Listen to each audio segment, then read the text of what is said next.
Et salut internaute, ça me fait super plaisir d'être avec toi aujourd'hui. Et le sujet, c'est ça. Bon alors ça va être la première vidéo d'une série de 2 vidéos. Pas très long comme série, mais je pouvais pas tout faire en une seule vidéo parce qu'il y avait trop de contenu et je trouvais que de toute façon les thèmes se partageaient bien d'une vidéo à une autre. Cette première vidéo-là va se concentrer plutôt sur comment écrire un scénario de la manière la plus précise possible, ou en tout cas je l'espère, que ce soit pour les pays francophones d'un côté ou pour les pays anglophones de l'autre. Parce qu'on n'écrit pas de la même manière, que ce soit en français, et je vais expliquer vraiment dans l'intégralité des choses, au niveau présentation, etc. etc. Donc, que ce soit en français ou en anglais, c'est pas tout à fait pareil. Il y a des petites différences, il y a des grandes différences. C'est sûr que, par contre, le scénario, c'est pas mal toi qui vas le composer, et les idées t'appartiennent. Mais, sans parler de tes idées à toi, puisque je ne les connais pas. On va parler plutôt de comment on structure un scénario. Et la deuxième partie, la deuxième vidéo qui sortira donc dans 2 semaines, je vais expliquer dans celle-là comment tu peux faire pour vendre ton scénario une fois que tu l'as écrit. Dans les pays francophones, ça fonctionne d'une certaine manière, et dans les pays anglophones, ça fonctionne d'une autre manière. Donc, je vais tout expliquer comment tout ça fonctionne. On va se concentrer aujourd'hui sur l'écriture du scénario, et c'est parti. Et voilà. C'est bizarre. Alors, avant de rentrer, je dirais, dans le vif du sujet, mais quoique ce que je vais dire, c'est quand même super important, on va parler de la présentation de ton scénario. Donc, on ne parle même pas encore de ce qu'il va y avoir dedans, on parle de la manière de vraiment l'agencer et le présenter pour que ça fonctionne tout de suite pour toi et que tu ne te tires pas une balle dans le pied en partant. Ça serait pas super, une bonne nouvelle. En France, ou en tout cas dans les pays francophones plutôt, j'ai dit en France, mais c'est ça, je suis français, donc bravo. Les pays francophones, tous les pays francophones, la présentation, c'est pas si important que ça. Il y a des règles à suivre, naturellement, mais comment je dirais, au niveau de la police, par exemple, de la taille de la police, des interlignes, au niveau des marges, etc., etc., il y a quand même une certaine souplesse là-dessus. C'est certain que tu dois quand même garder la présentation de base. Donc, au niveau d'un scénario, si tu ne le sais pas, ça va être découpé en scènes, et chaque scène va avoir un intitulé. Donc tu vas avoir intérieur au début ou extérieur, tout dépend si ça se passe à l'intérieur ou à l'extérieur, bravo. Quand ça va être en France, ou dans les pays francophones, je me reprends, pas en France, tu vas avoir intérieur, tu vas avoir un tiret. Ensuite, tu vas définir si c'est le jour ou la nuit. Donc, tu écris jour ou nuit en lettres capitales. Un point, le lieu, où ça se situe. Et dans le lieu, tu peux même mettre une barre oblique si jamais, par exemple, ça se passe dans la gare centrale et que tu veux préciser que c'est dans le hall central de la gare centrale. Donc, tu vas être gare centrale, hall, par exemple. Donc, d'abord le lieu en général, ensuite le lieu précisément pour dire exactement où est-ce que tu en es. Quand tu es sur le marché anglophone, c'est pas du tout la même chose, et c'est important de le respecter. Tu vas avoir intérieur-extérieur, point, le lieu, tiré, ensuite tu vas avoir jour-nuit. Et dans ton lieu, même chose, tu peux mettre aussi la barre, ça fonctionne de la même manière. En français, la plupart du temps, en français, la plupart du temps, dans les scénarios, tu vas retrouver ces scènes-là, ça va être écrit souvent en caractères gras, et elles vont être numérotées. Ce qui n'est pas le cas dans les scénarios anglophones. Ne numérote jamais tes scènes, c'est super important. Au niveau de la présentation, c'est vrai que c'est très compliqué, comme je le disais. Donc ça, c'était l'exemple au niveau des scènes. Ensuite, je vais finir avec ça quand même. Tu as ta scène, ensuite tu vas avoir ton action, tu vas décrire brièvement qu'est-ce qui se passe, et tes lignes dialoguées, ta continuité narrative avec ton dialogue au milieu, le nom de ton personnage, qu'est-ce qu'il dit, le nom de ton personnage, qu'est-ce qu'il dit. Entre parenthèses, très très rarement, tu vas mettre par exemple une humeur, il est sarcastique, ou il est de mauvaise humeur, ou il est en colère, etc. etc. En rire, tu peux mettre. Ça c'est pour le contexte francophone. Le contexte anglophone, tu peux le mettre de temps en temps, mais je ne le conseille pas du tout. Minimum, ce genre d'indication-là. Tu peux mettre, par exemple, tout ce qui est murmure, il murmure, etc. Et ça vaut aussi pour le contexte francophone. Ça fonctionne bien. Ton action, toujours que ce soit dans le milieu anglophone ou dans le milieu francophone, ton action, ça doit être la plus... comment dire, t'écris pas de la prose, d'accord? Donc ton action, ça doit toujours être concis, ça va droit au but, ça explique... ça va décrire par exemple le lieu où tu es, la pièce par exemple, hein, ou si c'est un extérieur, ça va être autre chose. Et tu décris la pièce de manière très succincte. Tu es scénariste, tu n'es pas réalisateur. Le réalisateur, lui, après ça, va prendre le scénario et va se faire une idée par rapport à la scène que tu as écrite, comment elle a été établie, par rapport au personnage, et essayer de comprendre ce que tu as décrit et lui-même imaginer les lieux par rapport à la psychologie des personnages, etc. Sur quoi je reviendrai après. Donc, jamais mettre trop de détails. Hein. La pièce est bleue, à ce moment-là, il y a des cadres, et ce cadre-là, c'est celui d'une grand-mère, par exemple, c'est la peinture d'une grand-mère, ou peu importe. Ça, on est trop dans le détail, là.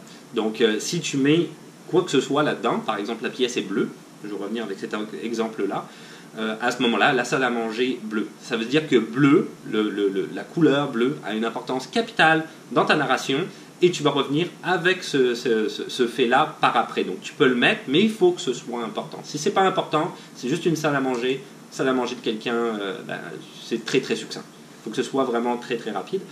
Quand c'est en anglais même, il y a une petite subtilité, c'est qu'ils vont tellement droit au but quand tu écris un scénario en anglais que tu peux même utiliser des verbes avec ing, parce que carrément juste le verbe, pas de phrase, point.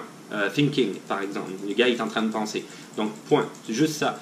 Je pense que j'avais mis she's standing there, confused. She's standing there, point, confused, point, lost, point. Boum, c'est tout. Elle est debout, elle est confuse, elle est perdue. C'est ça, elle regarde vide. Le regard dans le vide. Donc, très, très, très assuré, très direct dans ce que tu dis, dans ce que tu essayes d'affirmer. Très peu de description.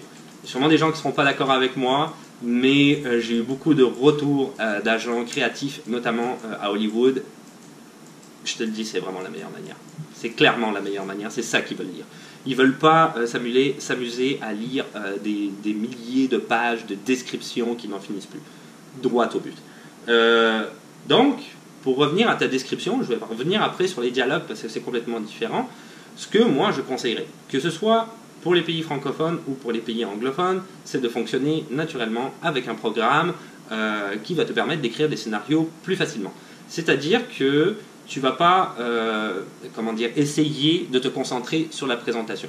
En anglais, comme je le disais, tout ce qui est marge, interligne, tout ce qui est vraiment taille de la police, etc. Toute cette présentation-là est tellement capitale et importante et elle est millimétrée que si tu passes par ce type de programme-là, tu es sûr de faire aucune erreur.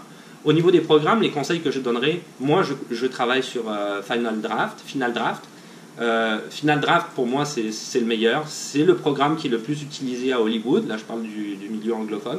Mais je l'utilise aussi pour écrire des scénarios en français. Et c'est le mieux parce que tout est déjà pensé au niveau de la présentation. Tu ne peux pas te planter. Ça fonctionne de cette manière-là et c'est tout. Final Draft. Là, ils viennent de sortir Final Draft 10. Le petit souci, peut-être, c'est que c'est quand même très cher. J'ai regardé, c'est $249, la dernière version. Moi, j'ai eu Final Draft 8. Il n'y a pas de grande différence entre le 8 et le 10. Donc, tu peux peut-être sur Internet en trouver un qui est plus vieux et un petit peu moins cher. Ou essayer de l'avoir d'une manière différente, je ne l'expliquerai pas. Donc, tu as Final Draft que tu peux essayer d'avoir, qui pour moi est le best. Ensuite, il y avait Movie Magic Screenwriter, je pense, Movie Magic Screenwriter. Lui est très bien aussi. Il a exactement la même chose que Final Draft. Il a à l'intérieur, le logiciel va lui-même faire la présentation telle qu'elle. Tu vas lui dire, ok, je fais une scène, il le met. Action, il met et dialogue, il met exactement comme ça doit être, avec les marges, la police, la taille, etc. etc. Mais en plus, lui, tu peux faire aussi des comic books avec et même écrire des livres. Donc c'est vraiment un petit peu différent, tu peux faire plus de choses qu'avec Final Draft qui est juste concentré sur les scénarios. Et le dernier que j'ai vu, il s'appelle CentX. Je mettrai tous les liens, évidemment, dans la description de la vidéo par après. Donc tu pourras essayer d'aller voir si ça t'intéresse. Lui, il est intéressant, il ne coûte... Alors, Movie Magic Screenwriter, c'est 149 $. J'avais oublié de le dire, donc c'est un petit peu moins cher que Final Draft. 7X, c'est une quarantaine de $. Donc je parle évidemment en dollars américains, parce que c'est cette monnaie-là, avec cette monnaie-là qu'on le retrouve sur Internet. Donc il est un petit peu moins cher, mais tu travailles sur une sorte de cloud. Ça veut dire que tu es donc en peer-to-peer, tu es en partage tout le temps. Tu travailles pas ton logiciel à toi, il faut que tu fasses... Moi, j'aime pas trop ça personnellement, j'aime ça. Le texte, je travaille sur le texte, je suis chez moi, c'est moi qui travaille dessus et je le propose une fois que je suis sûr à 100 000% qu'il est terminé après que je l'ai révisé 20 000 fois. Je suis pas trop sûr que je veux voir quand je suis dans mon premier draft ou quoi, qu'il y ait quelqu'un qui vienne me voir à travers internet et qui me dise « Oh, j'aime pas ça, comment tu fais ça, tu devrais... » Oui, je le sais, je vais le changer. C'est parce que pour le moment, je le présente comme ça et après je vais le relire et je vais recalibrer mon scénario comme j'en ai envie. Donc, c'est ça. Ça, c'est les différents programmes que je te conseille. Je mettrai le lien dans la description. En ce qui concerne l'écriture même du scénario, il y a certains pièges qu'il faut vraiment éviter, que ce soit dans le milieu francophone ou dans le milieu anglophone, c'est la même chose. Dans le milieu anglophone, ils vont te demander d'écrire ce qu'on appelle des spec scripts. Donc, c'est des scripts sur lesquels on va spéculer. Speculated.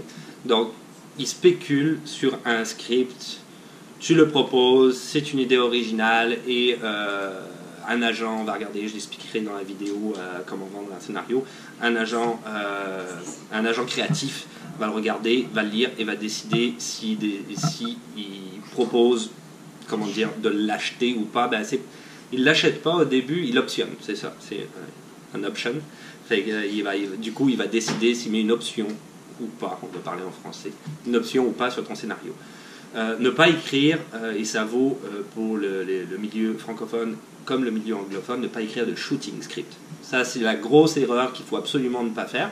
Shooting script, ça veut dire ce que ça veut dire. C'est des scénarios que tu vas trouver quand même, tu vas en trouver pas mal sur Internet, où c'est le réalisateur a repris le scénario et il a mis à l'intérieur des prises de vue, des angles de caméra, etc., etc. Il a mis des cuts au milieu des scènes, où est-ce que ça doit être coupé, il a réarrangé certaines scènes, etc., etc., etc. Ça, tu n'écris pas ça du tout, tu vas passer pour un amateur complet et total, donc absolument pas, ni en français, ni en anglais. Donc, tu écris vraiment droit au but. La seule chose que tu peux écrire, en fait, dans les deux versions, c'est les fondus. Donc fondu au noir, fondu au blanc, ouverture au noir, ouverture au blanc. Et ça, il faut que tu l'incorpores vraiment à la fin de chacune de tes scènes avec écran noir ou black screen si tu es en anglais. Et à ce moment-là, tu mets ça dans la scène d'après, tu fais ton ouverture, etc., etc. Donc, très très classique. En anglais, comme je l'ai dit tout à l'heure, tu ne numérotes pas tes scènes. Donc tu fais les scènes les unes après les autres et voilà, c'est ça, uniquement des ouvertures au noir ou si c'est le cas, et c'est à peu près tout. En anglais aussi, il faut que tu commences par fade in avant de faire ta première scène et fade out une fois que tu as terminé ta dernière scène, the end à la fin. En français, pas la peine, tu fais juste commencer ton scénario et tu termines avec fin. C'est tout. C'est toujours plus simple en français, on dirait qu'en anglais. Pour l'écriture de ton scénario, il faut d'abord que tu définisses ton sujet. Ça, c'est évident. Moi, alors, à l'heure actuelle, la manière dont ils enseignent pour écrire des scénarios, ils disent qu'on écrit un scénario en 3 ou 4 actes. Avant, c'était 3 actes. À l'heure actuelle, on a redéfini 4 actes. Très brièvement, les 3 actes, tu vas avoir le premier acte qui va être l'introduction. Donc, on introduit le sujet et c'est toujours, quasiment dans 99% des cas, les films sont centrés sur un personnage. Donc, on va introduire le personnage dans un milieu donné, quelque part. On va essayer de comprendre qu'est-ce qu'il fait. Ensuite, on a le développement du caractère dans la partie 2. Donc là, on sait ce qu'il fait. Il est dans tel milieu. Qu'est-ce qui se passe avec lui à ce moment-là? Et le 3e acte va être la conclusion. Qu'est-ce qu'il a appris? Parce que ton personnage, peu importe le scénario que tu écris, il faut toujours qu'il évolue. Qu'il évolue en bien ou qu'il évolue en mal d'ailleurs, ça ne change rien. Mais il faut qu'il évolue. Donc, il y a une évolution de ton personnage qui s'exécute en bien ou en mal. Il est pire qu'au début ou il est mieux qu'au début. Et il va passer à travers ces 3 actes. À l'heure actuelle, il y a 4 actes, parce qu'ils disent qu'il y a l'introduction, il y a comment le personnage interagit avec les autres, et que finalement, d'ailleurs, il est en situation d'échec par rapport à son interaction, comment il remonte la pente du fait qu'il était en échec, il réussit à combattre ses démons, et finalement, comment il s'en sort. Donc, on a les 4 actes. Ce que moi je conseille de faire, moi je me base pas sur les 4 actes, et il y a beaucoup d'agents créatifs à Hollywood qui disent que c'est pas nécessaire si un scénario est bien écrit. Moi, la manière que je fais un scénario, c'est que je pense à la fin avant d'écrire tout le reste. Donc, j'essaye de trouver une fin. Évidemment, je vais avoir une idée quand même brièvement de ce que je veux écrire comme type de scénario, mais je vais penser à la fin en détail, et à partir de la fin, j'écris tous les événements qui se déroulent du début jusqu'à la fin. Pour essayer de... Mais c'est ma manière à faire, hein. De ma manière de faire, je veux dire, tu peux trouver une autre manière aussi, c'est juste un truc. Mais pour essayer d'avoir le maximum d'originalité et d'être le moins cliché possible.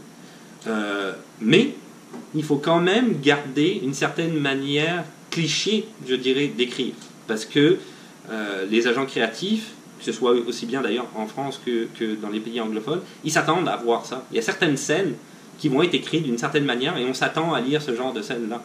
Donc, je sais pas, le personnage, dans la plupart des films, il souffre d'une injustice majeure, c'est souvent comme ça, et finalement, il va avoir sa vengeance. Donc, dans la plupart des films, il y a certains films ça arrive pas, mais la plupart des films c'est comme ça.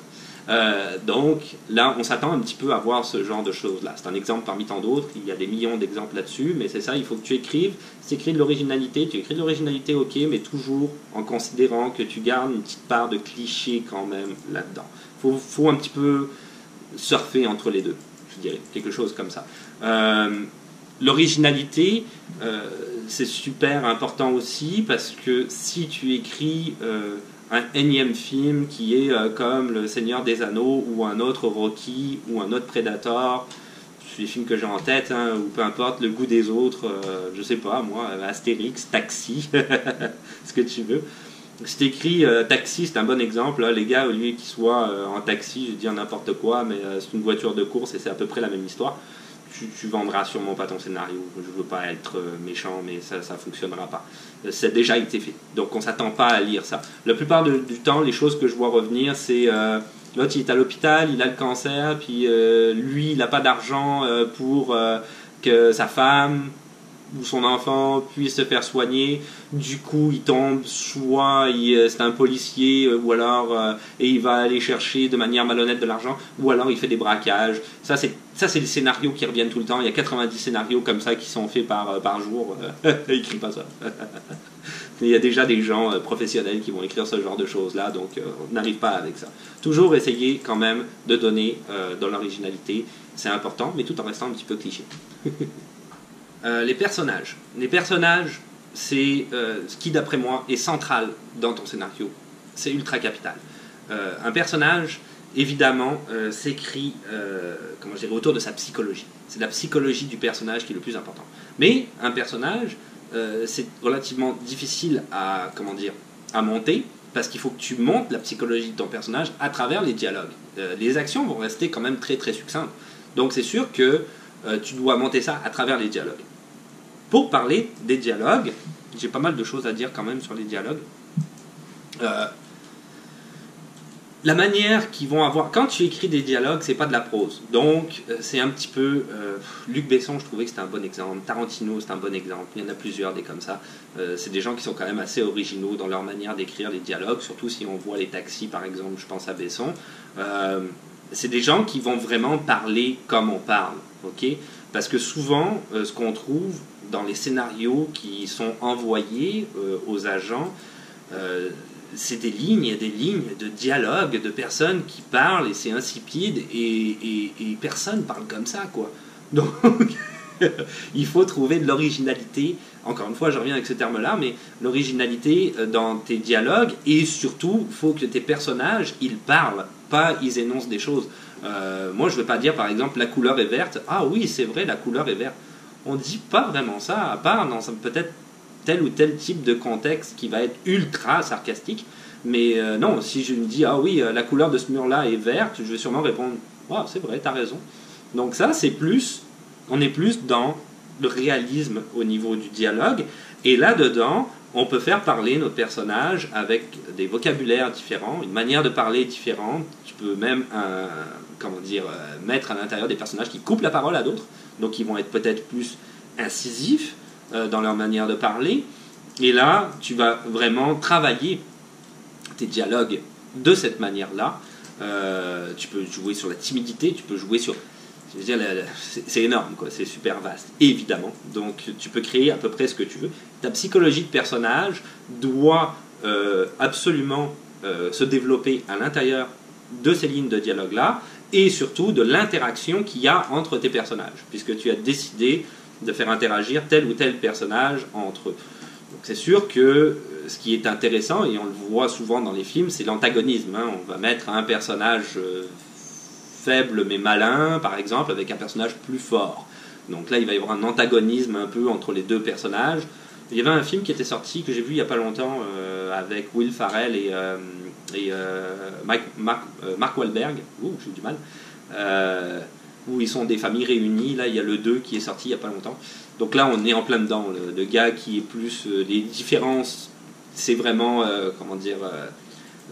l'antagonisme pur entre les deux personnages. Donc ça, il faut que tu fasses de l'antagonisme. Peut-être pas à ce point-là, parce que là, on est dans le niveau caricatural, mais il faut que tu fasses des personnages qui ont des couleurs différentes. Et dans tes dialogues, ce qui est très très important, je sais que pour le niveau des agents créatifs, ils n'aiment pas ça, dire ça. Tu vas avoir par exemple 2-3 lignes d'action, et là, 14 pages de dialogue en continu.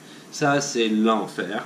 Même si ton dialogue est quand même très actif, ça veut dire que tes personnages sont en train de parler et sont statiques. Ils font rien. Ils font juste parler l'un à l'autre. Et c'est absolument pas comme ça non plus dans la vraie vie. Parce que même si le cinéma, c'est un média qui fait de l'hyper-réalisme, parce que c'est sûr qu'on a de la codification, j'en avais parlé dans une vidéo précédente au niveau du cinéma, quand c'est des dialogues, c'est rare des gens qui vont rester statiques 3 milliards d'années. Et même si tu es dans la vraie vie, par exemple, tu vas parler et tu es au café pendant 1 heure, mais moi, en tant que spectateur, je ne veux pas voir de personnes qui parlent dans un café pendant 1 heure. Donc, ta scène, elle va être coupée. Tu vas avoir une petite scène dans le café et ça ne va pas être aussi long que ça. Donc, c'est sûr qu'au milieu, il faut que tes personnages fassent des choses. Ils vont parler et là, tu peux mettre une petite ligne d'action. Je sais pas, je dis des trucs au hasard, mais il se lève, il prend sa bière. Bon, il prend sa bière ou il prend sa boisson, il prend son verre d'eau. Etc. Il fronce des sourcils parce qu'il n'est pas super d'accord avec ce que la personne dit en face, etc. etc. Donc, tu intercales quand même des lignes d'action au milieu. Autre chose qui est aussi un piège dans lesquels la plupart des gens ils tombent tout le temps, c'est que tu n'es pas Quentin Tarantino. La plupart des gens vont écrire des scénarios à la manière de Quentin Tarantino. Lui, il a sa manière d'écrire, il a eu sa chance à Hollywood, maintenant il est ancré dans le milieu de Hollywood, il peut écrire ce qu'il veut, de la manière qu'il veut. Toi, t'es pas connu, on te connaît pas, on s'est pas quitté, c'est ton premier scénario. Donc n'écris pas de sa manière à lui, parce que c'est vraiment typique à Tarantino, et c'est absolument pas vendeur quand t'es quelqu'un d'inconnu. C'est clair, net, quelqu'un qui tombe là-dessus, il va lire une page, et c'est directement dans la boîte de recyclage, ou la poubelle s'il fait pas de recyclage.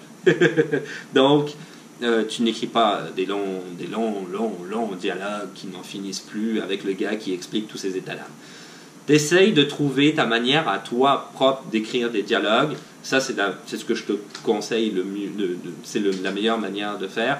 C'est toi qui écris des dialogues, écris-les comme toi tu sens qu'il faut les écrire et essaye de trouver une manière que les autres n'ont peut-être pas. C'est pas facile, c'est pas évident, c'est très compliqué, mais ça se fait très bien. Je te renverrai là-dessus si tu vas avoir des exemples. Je pense que j'ai pas mal fait le tour de la question, j'ai énormément parlé.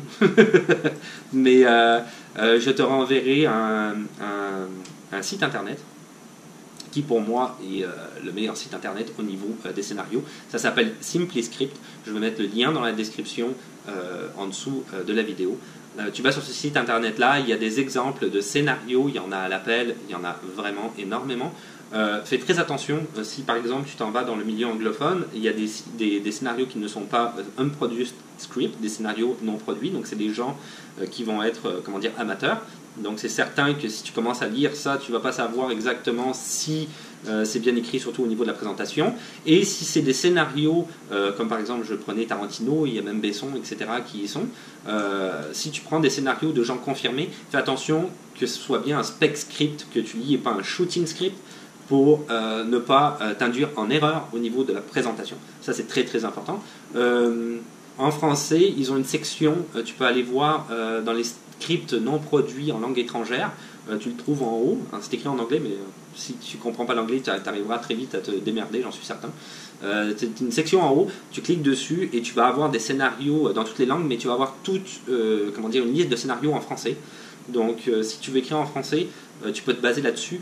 Moi j'avais écrit, je l'ai noté quelque part ici, Zabou Bretman, se souvenir des belles choses, je pense.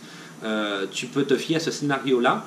C'est quand même Zabou Bretman qui l'a écrit, c'est pas n'importe qui. Et c'est le scénario fini, donc tu as la présentation, exactement la manière dont il faut présenter un scénario quand tu le proposes dans le milieu francophone.